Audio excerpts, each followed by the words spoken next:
Om Swastiastu. Kali ini kita akan wacana ritual Caru, Eka Sata, Ayam Brumbun, sebuah analisis linguistik kebudayaan di Bali. Ritual Caru, Eka Sata Ayam Brumbun adalah salah satu dari beberapa ritual budayatnya yang dilaksanakan oleh umat Hindu di Bali. Caru ini menggunakan seekor ayam brumbun sebagai sarana kurban persembahan. Teks wacana ritual Ses Ibi disusun dalam bahasa Bali Tengahan yang juga disebut bahasa Kawi Bali atau Bali Kawi. Bahasa ini banyak menerima pengaruh dari bahasa Sanskerta, Jawa kuno, Jawa Tengahan, dan bahasa Bali Kepara. Hasil analisis tematik teks wacana ritual CSEB ini menemukan tema umum adalah tentang Caru. Sebaliknya, struktur skematik teks ini meliputi 3 bagian, yaitu bagian pendahuluan yang disebut bagian pangresikan, bagian isi yang juga disebut inti Caru, dan bagian akhir, yakni bagian penutup yang disebut Panyinap Puja. Selanjutnya di dalam teks ini ditemukan beberapa fungsi, yaitu fungsi magis yang mencerminkan adanya 2 kekuatan, yaitu kekuatan positif dari para dewa dan kekuatan negatif dari para butakala. Fungsi informatif di dalam teks ini tercermin adanya informasi yang disampaikan kepada para butakala dan manifestasi Ida Sang Hyang Widiwasa. Sebaliknya, fungsi emotif yang ditonjolkan dalam teks ini adalah pujian dan rayuan, permohonan, dan perintah. Pada teks ini ditemukan nilai religius, nilai permohonan, dan nilai keharmonisan atau keseimbangan. Keselarasan hidup perlu diwujudkan dengan mengharmonisasikan hubungan kita kepada Sang Pencipta Parhyangan, hubungan dengan Sasami Pawongan, dan juga hubungan harmonis kita dengan lingkungan hidup kita palemahani. Keharmonisan itu membangun keseimbangan hidup yang akan menuntun kehidupan manusia untuk menuju kebahagiaan hidup di dunia yang disebut dengan Jagadita. Itulah sebabnya agama Hindu dalam setiap aktivitasnya senantiasa terus mengupayakan keselarasan hidup yang diimplementasikan baik melalui aktivitas jasmaniah skala dan aktivitas spiritual niskala. Aktivitas atau kerja skala dan aktivitas spiritual niskala. Aktivitas atau kerja skala dan niskala ini juga salah satu bentuk sinergisitas badan manusia itu sendiri yang hakikatnya terdiri dari badan wadak dan ruhnya. Begitu juga alam semesta ini ada yang nampak dan juga ada alam lain di dimensi lain yang hidup bersama kita. Tidak nampak, tetapi sejatinya ada dan mempengaruhi hidup manusia. Skalanya, manusia melakukan aktivitas kerja fisiknya seperti berlar, berjalan, membersihkan lingkungan, dan lain sebagainya. Sedangkan secara niskala hal yang dilakukan adalah melalui kegiatan yaknya. Sebagai bentuk pernyataan persembahan dan penyerahan diri yang tulus ikhlas kepada Ida Sang Hyang Widiwasa beserta segala manifestasi beliau. 2 hal itu dilakukan secara sinergis dan berkesinambungan sehingga mereka mengalir dalam setiap langkah umat Hindu yang nampaknya setiap saat melakukan upacara dan persembahan. Itu merupakan wujud antara aktivitas fisik dan spiritual, skala niskala. Itu berjalan bersama, berdampingan, dan saling mempengaruhi.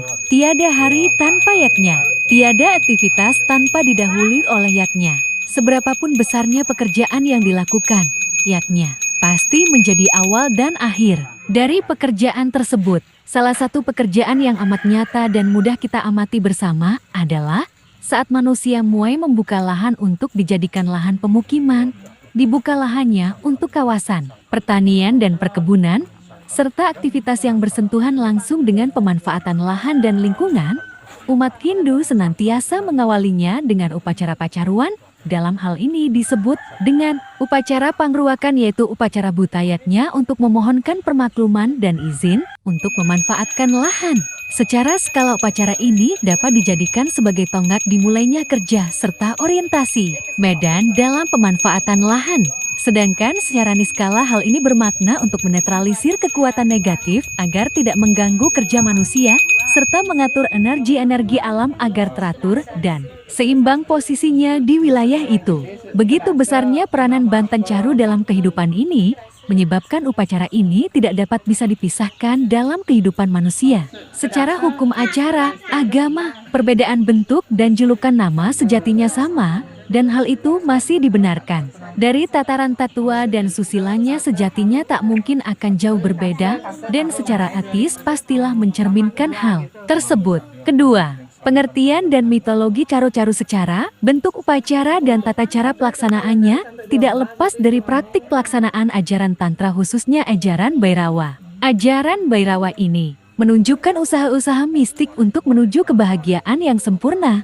Salah satunya dengan mengaturkan hewan kurban, daging, darah, minuman keras, gerak tari, dan hubungan intim simbolik religius yang disebut dengan istilah dengan Pancamokara. Pelaksanaan Pancamokara sebagai praktek ajaran Bhairawa yang masih terwariskan hingga saat ini mengalami modifikasi atau penyesuaian-penyesuaian. Di antaranya, penggunaan daging mentah dan darah mamsa diolah menjadi olah-olahan caru, lawar dan sat dalam caru. Mina yaitu unsur ikan, ditunjukkan dengan penggunaan rasmen, ikan teri, terasi, dan lain sebagainya pada benten caru. Mada yaitu unsur-unsur minuman keras yang dimodifikasi dengan penggunaan tetabuhan yang terdiri dari arak, berem, tuak, dan air gula. Mudra yaitu gerak tangan, simbolik religius. Dalam caru diwujudkan saat melakukan prasawiya pada prosesi ngrebek. Sedangkan untuk maitguna yang secara harfiah berarti penggabungan, hubungan intim, disimbolkan dengan melakukan prosesi mata buhra dan panglebar, caru sesuai dengan tradisi daerah setempat. Caru ini secara etimologi, kata berasal dari bahasa Jawa Kuna yang berarti hewan kurban, berkurban, mengorbankan. Ketel kurban, kawah kurban simpan. Tahun 1982, 52. Berdasarkan etimologi kata dan implementasinya sudah amat sesuai, yaitu adanya prosesi mengorbankan hewan sebagai sebuah persembahan. Persembahan ini bukan berarti umat Hindu adalah pemuja setan, tetapi melalui persembahan ini, kita memohon kepada Tuhan, sekaligus mendoakan makhluk-makhluk di bawah kita, agar mendapatkan kedamaian dan penyucian dari Tuhan. Digunakannya unsur daging, darah, dan sarana-sarana yang nampaknya cukup mengerikan itu, karena sarana darah, daging, dan bau amis yang ditimbulkannya itu amat disukai oleh kekuatan itu dan akhirnya mereka bisa tenang somnya. Tetapi secara logika, penggunaan bahan organik dalam banten caru yang kemudian nantinya ditanam dalam tanah itu kan amat bermanfaat bagi kesuburan tanah di wilayah itu. Mitologi yang mendasari pelaksanaan caru di Bali adalah kisah Mahabharata pada Saptika Parwa, yakni saat Duryodhana yang dalam keadaan sekarat masih penuh dendam dan amarah, namun kematiannya belum kunjung datang. Saat itu Aswatthama ingin membalaskan dendam sahabatnya itu untuk membunuh Pandawa. Dini hari, ia melancarkan aksi memalukan sepanjang sejarah, yakni membunuh Pancakumara yang masih tertidur lelap pasca perang Britiyuda. Pancakumara ditebas dengan pedang Aswatthama, dan pedang yang berlumuran darah para pangeran Pandawa itu dibawanya kepada Duryodhana. Dioleskannya pedang itu di sekujur tubuh Duryodhana, dan akhirnya ia bisa memperoleh kematiannya dengan tenang. Hal ini menunjukkan kekuatan negatif yang disimbolkan oleh Duryodhana dapat menjadi tenang oleh penggunaan darah. Itulah sebabnya pada banten caru menggunakan daging dan darah 5 ekor ayam sebagai simbol pengorbanan suci Panca Kumara untuk mendamaikan, menyucikan, menyumia kekuatan negatif alam semesta ini. Sedangkan secara teologis, pelaksanaan caru yang dilakukan oleh umat Hindu di seluruh Nusantara dengan berbagai tata cara sesuai adat setempat bersumber pada petunjuk dalam lontar, Purwabhumi Kamulan, Purwabhumi Tua, dan Kalatatua. Disebutkan dalam teks tersebut bahwa caru merupakan upacara Bhutayaja untuk menenangkan para buta kala agar tidak mengganggu kehidupan manusia. Secara khusus dalam lontar Kalatatua juga dijelaskan bahwa dengan melakukan caru maka alam akan disucikan, bumi suda dan kekuatan-kekuatan alam lainnya akan seimbang kembali somya sehingga kehidupan manusia kembali harmonis dan bisa memperoleh kesejahteraan kita bersama. Unsur-unsur dalam banten caru sejatinya ada beragam jenis dan fungsinya tersendiri. Penamaan caru itu sendiri disesuaikan dengan jenis hewan kurban yang digunakan. Dalam makalah ini, disajikan unsur-unsur bebantenan inti dalam caru ayam berumbun, yaitu banten caru yang menggunakan sarana ayam dengan bulu yang berwarna berumbun campuran warna putih, merah, kuning, dan hitam sebagai hewan kurbannya.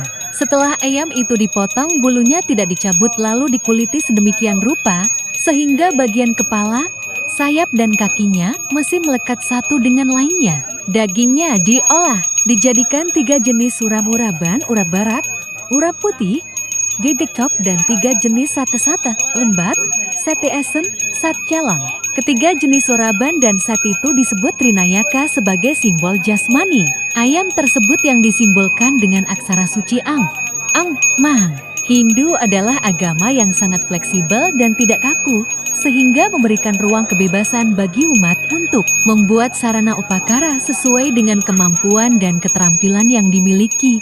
Namun secara makna spiritual dan tujuan yang dituju adalah sama. Itulah sebabnya tetandingan caru dan bentuk jejahitan dan tata cara merangkainya antara desa yang satu dengan desa yang lainnya akan berbeda disesuaikan dengan desa Kalapatra. Namun ada hal pokok yang memiliki kesamaan di setiap Banten Caru sesuai dengan yang disyaratkan dalam teks-teks upacara Banten Caru seperti Lontar Dharma Caruban, termasuk pula yang telah dirumuskan melalui Kesatuan Tafsir Agama Hindu dan pedoman-pedoman pelaksanaan oleh Kementerian Agama. Menurut pedoman tetap dengan Banten Caru Ayam Brumbun yang diterbitkan oleh Kantor Wilayah Kementerian Agama Provinsi Bali, merumuskan unsur-unsur pokok yang terdapat dalam Banten Caru Ayam Brumbun adalah sebagai berikut. Karangan, sebuah tal dan berisi urap-uraban dan sat tiap jenisnya 2 biji, serta dilengkapi dengan garam dan sambal. Berisi nasi dialasi sebuah bakul, nasi sokan yang dilengkapi dengan sirih lekesan, pinang dan gambir, diisi dengan sampian, nagasari. Sekian video saya. Jangan lupa di-subscribe ya, biar tidak ketinggalan video terbaru selanjutnya. Terima kasih.